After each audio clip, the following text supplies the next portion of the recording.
Le communiqué sanctionnant la visite du président togolais Faure Gnassingbé au président de la transition du Mali, le colonel Assimi Goïta, le 4 janvier 2023, a simplement souligné des discussions sur le renforcement de la coopération entre les deux pays. Aucune déclaration sur l'évolution de l'affaire des 49 militaires ivoiriens arrêtés à Bamako le 10 juillet 2022 et condamnés par la justice malienne le 30 décembre 2022. Pourtant, tous les espoirs reposent désormais sur cette médiation du président togolais, tel que le précise le président bissau-guinéen Umaro Sissoko Embalo, président en exercice de la CEDEAO. L'institution ouest-africaine annonçait les sanctions pour le Mali si les 46 militaires détenus n'étaient pas libérés avant le 31 décembre 2022, des sanctions qui devront désormais attendre selon le président de la CEDEAO.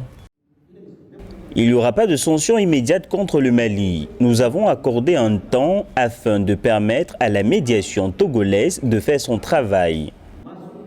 Du côté ivoirien, les mots d'ordre sont aussi patience et négociation. Dans son discours de fin d'année, le président Alassane Ouattara a promis que les soldats seraient bientôt de retour chez eux. Même son de cloche chez le porte-parole du gouvernement le 4 janvier, qui a également précisé que les décisions de justice ne doivent pas faire l'objet de commentaires, rassurant par ailleurs les familles d'un dénouement heureux.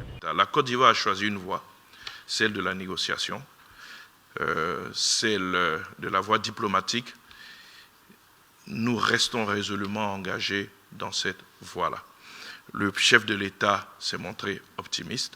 Je voudrais que chacun de nous, à commencer par les familles de ces soldats, fasse confiance au chef de l'État et garde le même optimisme. Avant le Mali, le médiateur togolais a, dans la même journée, rencontré pour des raisons similaires le président ivoirien Alassane Ouattara à Abidjan. Selon la justice malienne, ces militaires sont accusés d'association de malfaiteurs, attentats et complots contre le gouvernement malien, atteinte à la sûreté extérieure de l'État, entre autres. Ils ont été condamnés à 20 ans de prison pour les 46 détenus et les 3 femmes libérées en septembre 2022 sont condamnées à la peine de mort par contumace.